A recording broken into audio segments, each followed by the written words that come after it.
Britain ने 16 साल से कम उम्र के जो बच्चे हैं उनके लिए सोशल मीडिया बैन कर दिया है कंप्लीटली। क्या यह भारत में भी ऐसा किया जाना जरूरी है कि नहीं?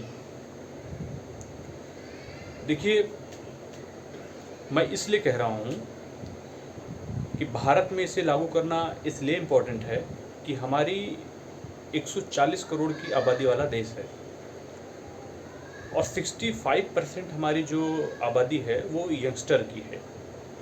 बहुत बड़ी एनर्जी भारत की यंग जनरेशन है।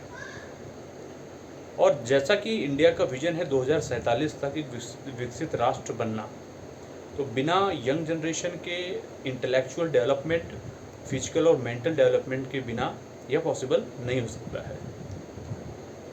देखिए, अंडर 16 की एज जो होती है, उस एज में सबसे इम्पॉर्टेंट चीज़ होती है कि आपके बोन मैरो, आपकी हड्डियां विकसित होती हैं, आपकी हाइट बढ़ती है। और ऐसी स्थिति में जब आप फिजिकल एक्टिविटी में इन्वॉल्व होंगे तो जो आपके मांसपेशियां हैं, हड्डियां हैं और पूरे बॉडी में फ्लेक्सिबिलिटी होगी, ब्लड सर्कुलेशन बढ़ेगा। और जो भी आप डाइट इंटेक लेते हैं, जैसा कि आपको पता है कि वह डाइट जो होती है जूस में कन्वर्ट होती है, जूस में कन्वर्ट होने के बाद में वह ब्लड में मिलता है और जो भी एनर्जी के फॉर्म में ग्लूकोज में कन्वर्ट होने के बाद में जो भी आपको ऑक्सीजन है, आप जानते हैं, वह ब्लड में मिलकर के ऑक्सीजन के साथ हमको एनर्जी मिलती है। यदि आप ज़्यादा से ज़्यादा टाइम सोशल मीडिया पर देंगे, स्पेशली यंग एज में, तो ग्रोथ नहीं हो पाएगी। और सेकंड चीज़ जो है, सोशल मीडिया जो है वो अफवाहों का बाज़ार है।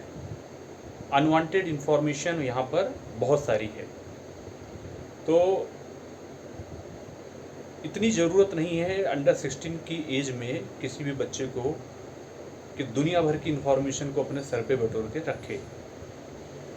उन्हें अपने जो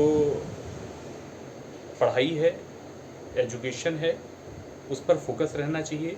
सेकंड चीज़ जो है, फिजिकल एक्टिविटी, जो स्पोर्ट्स है, उस पर प्रायोरिटी देनी चाहिए। और तीसरी चीज़ जो है, जो उनका एम है, जो अपना पैशन है, जिससे आगे चल कर के वो कैरियर में कन्वर्ट करना चाहते हैं, उस पर उनको डेडिकेटिवली काम करना चाहिए।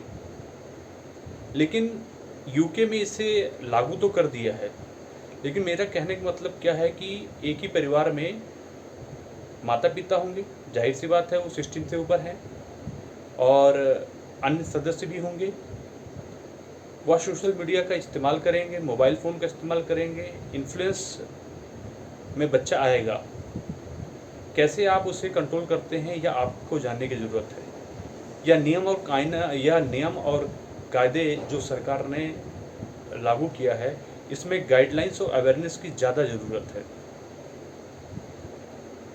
और इसे पेरेंट्स को भी अवेयर करने की ज़रूरत है, वरना कम उम्र में आईसाइट का वीक होना, हाइट का ना बढ़ना, और जो फिजिकल डिसेबिलिटी और वीकनेस होता है, और मेंटल जो डिस्ट्रैक्शन है, उसका सामना तो करना ही पड़ेगा। तो यदि आप चिंतित हैं अपने बच्चे से रिलेटेड, तो मुझे उम्मीद है कि आप ज़रूर इस पर सोचेंगे, विचारेंगे। और यूके में इसे बैन कर दिया गया, इंडिया में ऐसा कोई अभी रूल नहीं आया है। लेकिन as a parents, it depend upon you, what you think. जो भी मैंने आपको बताया, जो भी मैंने एक्सप्लेन किया, आप इसे कैसे समझते हैं, ये आप पर डिपेंड करता है। तो thank you very much, nice talking to you.